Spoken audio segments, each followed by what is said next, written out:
ரஜினிகாந்த் திருமாவளவனுடைய நிலை வந்து ரெண்டு பக்கமும் ஆற்றுல ஒரு கால் சேத்துல ஒரு கால்னு வைக்கிற மாதிரி தான் இருக்குது அப்படின்னு இப்போ வரைக்கும் சொல்லிட்டு இருக்கிறாங்க. இப்போ தாவேகாவுடன் இணைந்து பயணிப்போம் அப்படிங்கிற அந்த வார்த்தைகள்லேருந்து என்ன புரிஞ்சுக்கலாம்? அதாவது மரியாதைக்குரிய ஓய்வு பெற்ற ஐஏஎஸ் அதிகாரி பாலச்சந்திரன் சார் வந்து எல்லாத்தையும் சரியாக சொன்னார். பட் வந்து நீங்கள் கேட்ட கேள்விக்கு ஆமான்னு சொன்னது மட்டும்தான் வந்து ஒரு முரண்பாடான பதிலாக நான் பார்க்குறேன். எந்த ஒரு நிலைப்பாட்டிலும் இருதலை கொல்லி எறும்பாவோ அல்லது வந்து ஒரு தடுமாற்றத்தோட விசிகாவும் பயணிக்கலை, எங்கள் தலைவர் டாக்டர் எழுச்சி தமிழரும் பயணிக்கலை. தெளிவான முடிவுகளோடு தெளிவான பார்வையோடு தான் வந்து பயணம் செஞ்சுக்கிட்டு இருக்கோம். இல்லை, நான் ஏன் கேட்குறேன்னா முதல் நாள்ல இருந்தே நம்ம போவோம்.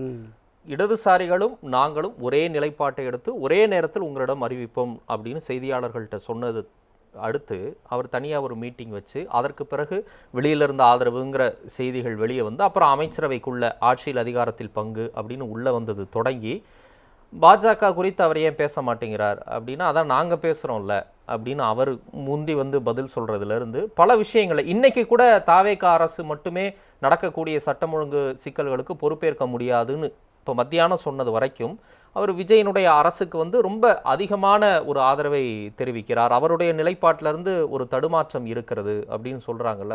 முதல் நாள்லேருந்து இன்னைக்கு வரைக்கும் பல விஷயங்கள் எடுக்கிறாங்க. நான் நிறைய குறிப்பிட விரும்பல நேரம் கருதி.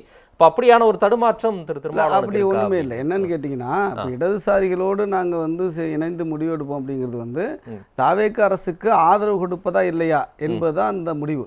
அப்போ வந்து எல்லாருமே தனித்தனியாக தான் கூட்டம் போட்டாங்க. இடதுசாரி சிபிஐ சிபிஎம் விசிகா 3 பேர் சேர்ந்து கூட்டம் போட்டு முடிவு பண்ணல, மீட்டிங் போடல.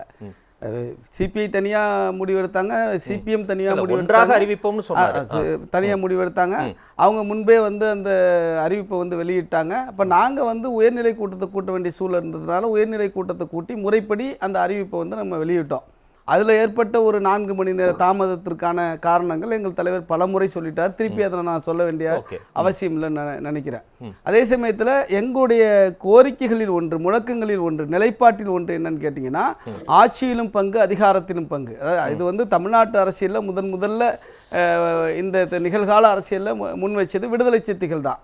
அப்படி ஆட்சியிலும் பங்கு அதிகாரத்திலும் பங்குங்கிற அந்த முழக்கத்தை ஒரு நிதர்சனமான உண்மையான ஒரு சூழல் வந்து உருவாகும் பொழுது அதை நாங்கள் பயன்படுத்திக்கிறோம். எங்களுடைய தொண்டர்களுடைய விருப்பம், எங்களுடைய கட்சியினுடைய விருப்பத்தை எங்கள் தலைவர் வந்து அதை பயன்படுத்தி இன்னைக்கு வந்து அமைச்சரவையில் பங்கேற்க முதல்ல வேணாம்ங்கிறத கூட யாரும் கேட்கலங்க. அதற்கு பிறகு தாவேகாவினுடைய நிலைப்பாடுகள் பலவற்றை வந்து இடதுசாரிகள் கண்டிக்கிறாங்க, நீங்க கண்டிக்காம இருக்கிறீங்க. பல விஷயங்கள்ல விஜய் அவர்களுடைய நிலைப்பாட்டுக்கு ஒரு நியாயம் சொல்ற மாதிரி கருத்துக்கள் உங்ககிட்ட இருந்து வருது. அப்படிங்கும் போது அதை டிஃபரன்ஷியேட் பண்ணி நாங்க என்னத்தை கண்டிக்கலன்னு சொல்லுங்க. என்ன, அதாவது இடதுசாரிகள் எதை தவறு என்று சுட்டி காட்டினார்களோ அதற்கு முன்பே நாங்கள் வந்து அதை தவறுன்னு சுட்டி காட்டியிருக்கோம். நாங்கள் திமுக கூட்டணியில் இருந்த போதும் ஆட்சியில் பங்கு ஏற்காத சூழலிலும் கூட நாங்கள் கூட்டணியில் இருந்தாலும் விசிகாவால் தான் நான் முதலமைச்சராக ஆனேன் என்று முன்னாள் முதலமைச்சர் மரியாதைக்குரிய மு.க. ஸ்டாலின் அவர்கள் பல மேடைகளில் தெரிவித்த போதும் கூட நாங்கள் ஒரு ஆக்கப்பூர்வமான எதிர்கட்சியாக தான் திமுக காலத்திலும் செயல்பட்டோம். 2001 2006 வரை அப்படிதான் செயல்பட்டோம். பல போராட்டங்களை அதிமுகவை பிஜேபியை முன்னெடுக்கல, விசிகா தான் திமுக அரசுக்கு எதிராக, தமிழக அரசுக்கு எதிராக முன்னெடுத்தது. அதே நிலைப்பாடு இன்னைக்கு வந்து 6 எம்எல்ஏக்கள் தாவேகாவில் போய் சேர்ந்தாங்க, ஏடிஎம்கேல ரிசைன் பண்ணிட்டு. அது முதல்ல இது தவறுன்னு சுட்டி காட்டுறது விசிகா தான். இதை வந்து நீங்கள் ஊக்குவிக்க கூடாது, இது வந்து உங்களுக்கு அவப்பேரை ஏற்படுத்தும் என்று சொன்னது விசிக்காதான். அதுக்கப்புறமும் நிறைய பேர் போய் சேர்ந்துக்கிட்டு தானே இருக்கிறாங்க. சொல்றேன், இன்னைக்கு அது நீதிமன்றத்தில் இருக்கு. நீதிமன்றம் என்ன சொல்ல, அது என்ன தப்பு இல்லைங்க, ஒன்றும் இல்லைங்க. இப்போ நேற்று தஞ்சையில் உங்க கட்சிக்காரங்க சாலை மறியல் பண்றாங்க, உங்க கட்சி கொடிக்கம்பம் நட முடியலைன்னு சொல்லி பல மாவட்டங்கள் அங்கங்க போராட்டங்கள்லாம் நடைபெறுது. அது குறித்து ஒரு ஆக்கப்பூர்வமான ஒரு எதிர்வினை ஆற்றப்படுகிறதா அப்படிங்கிற கேள்வியும் உங்களை நோக்கி இதுதான் எங்க தலைவர் சொன்னாரு. இது வந்து தாவேகா ஆட்சியில மட்டும் வந்து நடந்துடல. இப்ப நீங்க கட்சி கொடிக்கம்பம் நட முடியாதது திமுக பீரியட்ல இருக்கிற குற்றச்சாட்டு தானே. இன்னைக்கும் காவல்துறை அதிகாரிகள் பேனரை எடுங்கன்னு சொன்னதுனால பிரச்சனை வருது. எங்க தஞ்சாவூர்ல நீங்க வந்து அனுமதிக்கு இல்லாம பேனர் வச்சிட்டீங்க. பல பேனர்கள், பல கட்சியோட பேனர் இருக்கும்போது விசிகா பேனர் மட்டும் எடுங்கன்னு சொல்றாங்க. இது அதாவது காவல்துறை அதிகாரிகள்கிட்டயே இயல்பாவே ஒரு பயாஸ் இருக்கு. உங்களுக்கு கம்யூனல் ஓரியன்ட் பயாஸ் இருக்குது. அது நிதர்சனமான உண்மை. அது வந்து நிறைய இடங்களில் செயல்படுது. அதை தான் வந்து திமுக பீரியட்ல நாங்கள் சுட்டி காட்டினோம். இதுக்கு எல்லாத்துக்கும் முதலமைச்சரை வந்து குறை சொல்ல வேண்டிய அவசியம் இல்லை. அது அந்தந்த பகுதியில் இருக்கிற காவல்துறை அதிகாரிகள்கிட்ட இது சாதிய மனநிலை இருக்குது அப்படின்னு சுட்டி காட்டுறாங்க. சாதிய மனநிலை இன்னும் ஒரே நாளில் வந்துடாதுல, இல்லை ஒரே நாளில் தீந்துராதுல, தாவேக்க ஆட்சி வந்ததுனாலே தீந்துராதுல. அப்போ இன்னைக்கு நடக்கிற செயல்களோ குற்றங்களோ இது சமூகத்தில் தொடர்ச்சியாக இருந்து கொண்டிருக்கிற விஷயம். இதை மாற்றணும், இதை அதுக்கான உரிய நடவடிக்கை எடுக்கணுங்கிறதா எங்களுடைய தலைவர்களுடைய குற்றச்சாட்டு தவிர, எங்களுடைய தலைவருடைய கருத்தை தவிர இது சரி என்றெல்லாம் சொல்வது அல்ல. ஆகவே எந்த நிலைப்பாட்டில் புரிந்து கொள்வதுதான் சிக்கல் இருக்கு. அதாவது நீங்க எங்க தலைவருடைய முடிவுகளை புரிஞ்சு கொள்றது ரொம்ப முக்கியமான. சரி, ஒண்ணு இல்லைங்க. இப்ப நான் கேட்கிறேன், இப்ப திமுகவோடு விசிக என்ன உறவுல இருக்கு? இப்ப அதாவது நாங்க கட்சி கூட்டணின்னு பார்த்தா நாங்க தாவேக்காவோடு பயணிச்சுக்கிட்டு இருக்கிறோம். அதுல எந்த மாற்று கருத்தும் கிடையாது. ஏன்னா அமைச்சரவையிலும் பங்கேற்று இருக்கிறோம். திமுகவோடு என்ன உறவுன்னு நீங்க கேட்குறேன். எதை வச்சு எந்த புள்ளியில கேட்குறீங்கன்னு எனக்கு புரியலங்க. நான் ரொம்ப தெளிவா அழகா கேட்கிறேன். நான் இதுக்கு மேல எப்படி தெளிவா கேட்கறது? திமுகவுடன் விசிகாவுக்கு இப்போது என்ன உறவு இருக்கிறது சார்? திமுக கூட்டணியில் விசிகா இல்லை, தாவேக்காவோடு விசிகா கூட்டணி இருக்கிறது, அங்க வகித்து இருக்கிறது. அதுல எந்த மாற்று கருத்து இல்லை. அதே சமயத்தில் ஒன்றிய பாஜக ஆட்சியை எதிர்ப்பதற்கு, RSS சங்க பரிவாரங்களை எதிர்ப்பதற்கு நீங்க எல்லாம் நாமெல்லாம் ஒன்றுபடணும். ஏன்னா கொள்கை ரீதியாக எல்லாரும் ஒரே தளத்துல ஒரே கருத்தியலை கொண்டவர்கள். இவர்கள் ஒன்று சேர்ந்து அவர்கள் எதிர்ப்பது தப்பு இல்லை. இது நடந்துகிட்டு இருக்குல்ல நம்ம இந்தியா முழுக்க. நான் ஒரே ஒரு உதாரணத்தை உங்களுக்கு சொல்றேன். நீங்க திரிணாமுல் காங்கிரஸ் மார்க்சிஸ்ட் கம்யூனிஸ்ட் கட்சி 3 பேரும் 3 திசையில பயணிக்கிறாங்க மேற்கு வங்கத்தில். ஆனா இவர்கள் எல்லோரும் சேர்ந்து பாஜக எதிர்ப்பதில் உடன்படுகிறார்கள். அதே போல கேரளாவில் பார்த்தீங்கன்னா மார்க்சிஸ்ட் கம்யூனிஸ்ட் கட்சி காங்கிரஸும் இருதுருவத்தில் பயணிக்கிறார்கள், எதிர் கட்சியாக பயணிக்கிறார்கள். அதே சமயத்தில் பாஜக எதிர்ப்பதில் ஒன்றிணைகிறார்கள்.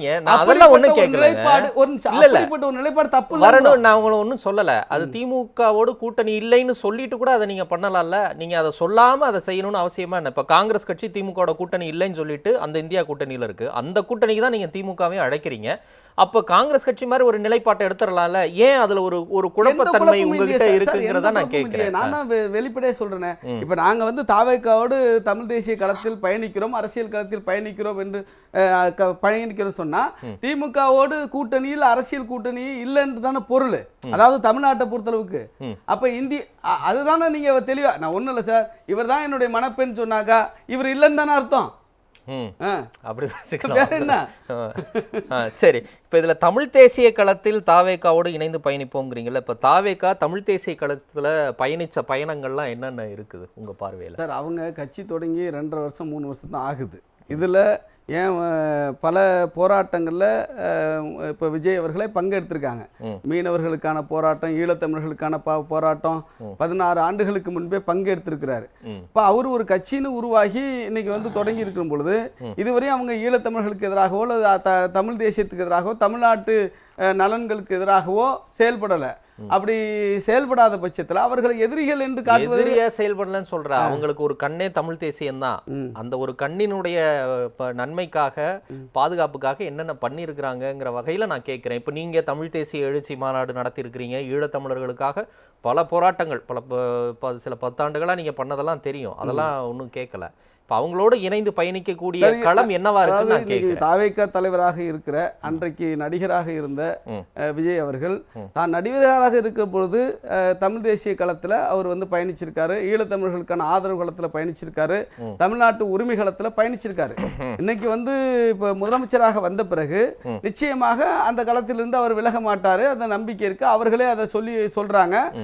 ஈழத்தமிழர்களுக்கான நிலைப்பாட்டிலும் சரி, தமிழர்களுடைய நலன்களும் சரி, தமிழ் மொழி தமிழ் தேசியம் ஆகியவற்றை நலன்களும் சரி, அவர்கள் மாநில சுயாட்சி உள்ளிட்ட அனைத்து விஷயத்திலையும் அவங்க தெளிவாக தான் பயணிக்க தொடங்கி இருக்கிறாங்க. அவர்கள் விலகுவதற்கு வாய்ப்பில்லை. இதுவரை விலகல, இதுவரை எதிரான நிலைப்பாட்டை எடுக்கல. ஆகவே 3 ஆண்டுகள் தான் இன்னைக்கு கட்சி தொடங்கி நடைபெற்றிருக்கிற இந்த பயணத்தில் அவர்கள் சிறப்பாகவே செயல்பட்டு இருக்காங்க. அப்படிங்கிறதுல மாற்று கருத்துல எந்த எதிர்நிலையிலையும் அவர் செயல்படலங்கிறதையும் நீங்க கவனத்தில் கொள்ளணும். சரி, இன்னைக்கு ஒரு வார்த்தை திருமாவளவன் குறிப்பிட்டாரு, தமிழர்கள் அனைவரும் ஒரே அணியில் நிற்கிறோம் அப்படின்னு சொல்லிட்டு. அதுக்கு என்ன பொருள்? அப்போ இதுக்கு முன்னாடி தமிழர் அல்லாத அணியில ஒரே அணியில இருந்தீங்களா?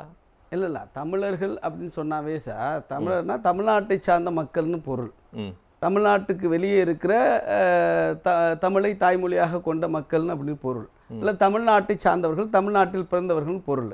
அப்போ நாங்கள்லாம் ஒன்றா நிற்கிறோம் அப்படின்னு சொன்னாக்கா இப்போ அதற்காக மொழி வழி வெறியை வந்து நாம சொல்றோம். முன்னாடியும் தமிழ் தேசிய மாநாடு நடத்திருக்கிறீங்க, அப்ப எல்லாம் இந்த வார்த்தை வராம இப்ப வந்திருக்கே தமிழர்கள் அனைவரும் ஒரு அணியில் நிற்கிறோம்னு சொல்லி, அதனால கேட்கிறேன். இல்ல அப்பவும் அதுதான் இப்பவும் தான், எந்த மாற்றுக்கிறது கிடையாது. அந்த வார்த்தைகளை வந்து நீங்க சொல்றதுனாலே அதுக்கு ஒரு புதிய அர்த்தம் கற்பிக்க வேண்டிய அவசியம் இல்லை.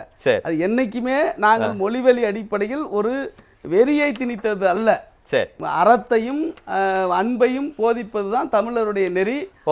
அந்த பாதையில் தான் நிற்கிறோம். இந்த அறமும் அன்பும் இருக்கிற அனைவருமே தமிழ் தேசியர்கள் தான். ஆமா.